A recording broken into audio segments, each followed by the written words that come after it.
companies called Optimum Health and Management Services. He has a Master's in Exercise Physiology, is currently working towards a PhD in this area. And as you can see from your handbook, he's easy to follow strategies to help bring about a host of desired benefits. And his sessions are fun, punchy, and always a positive message. So this should be using your words, aren't you? Well, unfortunately, that was my twin brother, so I have no idea what I'm going to do. So. There is a little bit of filming going on, so Yeah. I'll just let Graeme explain what Frank's up to in the back there.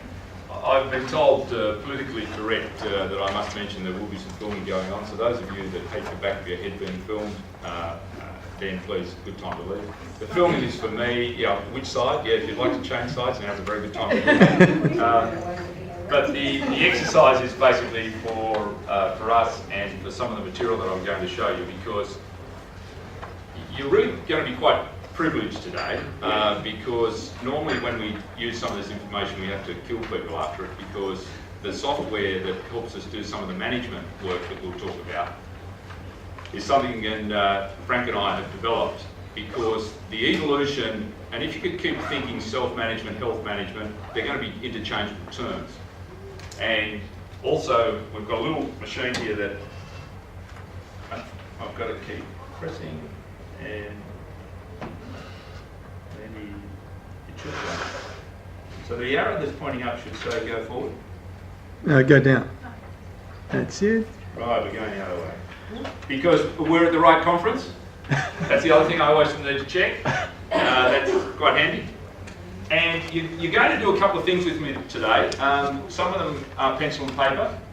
Some of them are just evolved around the chair. And the real objective out of today is to give you some insight into some groups of data that we've looked at, how we've operated in terms of how we're going to try and look at how people can manage themselves. And the presentation will just be in little modules, and so what I'd like to do is try and get through that, and then because of the nature of the forum here, is then to open it up and have some questions. Does that sound fair? Every now and then, just a little bit of exercise? Yep. Great. So, these three things, concepts, challenges, and realities, I thought, well, what a good place to start. And it also gives me time to talk about some of the gifted and talented people that I'm very interested in over this weekend. So I was going to sort of put my little doodah on and swing it round, and but yeah, I know, and I smuggled this in. I've only just unveiled it. So when I talk about gifted and talented, and certainly the background that we've had, then a lot of the work we've done has been in physically gifted and talented people. And so it's quite a challenge to look at how I can actually link the two. So conceptually, what I thought we'd do is, conceptually it's good to have a healthy back. The challenge is, how do we have a healthy back when I look at all the way you guys are sitting around the chair and what you've been doing? So what I thought I'd show you, just a couple of things to how we can make it a reality. First one is we stand up. All right? I'm not one of these bloody sessions where the guy gets us out of our feet. If you're at all injured, please stay seated. You'll need two hands, and you just place them in the small of your back, and then what you do is lean back and look at the ceiling, and just go, oh, that's it. And you can go a little bit further back, oh, and then come further again. And you just do that slowly, and every 15 to 20 minutes when you're in a joint like this, that's what you need to do, because you spend a lot of time on your backside. The other one is, I thought, now another concept to keep your back healthy is, all right, how can we do it when we're all just standing around funny chairs? You go from here, then you go eat, and then you come back and sit down. And then guess what? We then go eat, and in between we have some coffee, and we've got a 29-degree day out here, and we're all sitting in here thinking, shit, it'd be nice to be in the pool. But we're not going anywhere. So the other one is my $100 challenge. Are you quite happy to accept that challenge? Okay, another little healthy back exercise here. You've got a $100 note. The only way you can carry it is in the cheeks of your bottom. Okay, so we're now putting the $100 note in the cheeks of our bum. Ready? Clamping cheeks of bottom, which means the hips, pelvis rolls. Close your eyes, because it's a beautiful imagery when you close your eyes at 100. Now, just a little penguin walk. Just try and walk. Keep your bum squeezed. Right now, back to your seat. And now just relax your cheeks. Now squeeze them again. And if you do this at home between consenting adults, it takes on a whole new dimension. Also, what I'd like to do is the chair. So what we're doing is tackling these three little things to start with. The chair, and what I've seen so far, is used as an anti-gravity device in this room. Meaning everyone's just sort of slump, right? Everyone bitches about the fact we spend our life sitting on our bum. Fair?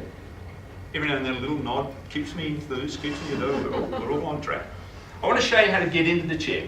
If you're right-handed, you put your right hand over here and you stand at 45 degrees at the chair. Right? So and fortunately these are great because they've got no wheels on them. So I'm now going to get you to sit back down. Right? So you're at 45 degrees, and what you do, put your right hand over on the far corner. All you do is just keep your feet together and throw your bum into the chair. Right? Obviously, okay, that's the physically talented, obviously that's down the road, the physically gifted and talented. Let's stand up again, we'll try it again. Can we identify the chair? Yeah, we've got the chair, we've got it anchored, we've got our right hand. Stand with your back towards so we can copy you, because we're doing it the other way around. Oh, this is the mat, isn't it? This is the mat routine. We're going the wrong way. Challenged. Yeah, I can tell. Okay, so we're now, all right, happy? Right hand over onto right corner of chair, standing at 45 degrees to chair. So I've got the base of the chair in front of me. I'm going to throw my bum into the chair, and you should feel the small of your back just tuck up against the chair. That's what you need to be doing when you're sitting down. So I've got you back in your chair. Happy with that? Okay. You might have some remedial homework as well. So, because I was on the wrong side of the phone too. So what are we going to do? I'm going to get you to, we're going to start with some traditional stuff in terms of pencil and paper stuff. We're going to do some risk factor work. We're actually going to look at some kids, some of the data we've got from kids on schools in WA. We're going to look at some industry, and again we're trying to work out how can industry manage people's health and their self a bit better. Some of the work that we've done up at Life Choice in the private clinic we're involved in, I want to talk to you about that because that gives us a whole new insight. The software that actually allows us to manage this, I'll touch on that. And like all great sessions, we get to the summary where you know those famous 3 words, and in conclusion, we wrap the session up. So your task, pencil and paper, you've got some on your desk. It's a little point score, and as the slide goes up, just give yourself an allocated point. And unfortunately, I could sit down, which might, so we can get through this without me standing in the way.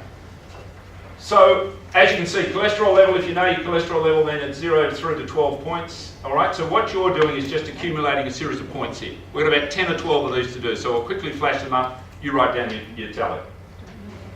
Blood pressure, systolic blood pressure. If you don't know your blood pressure, then you should put 2 for each of them.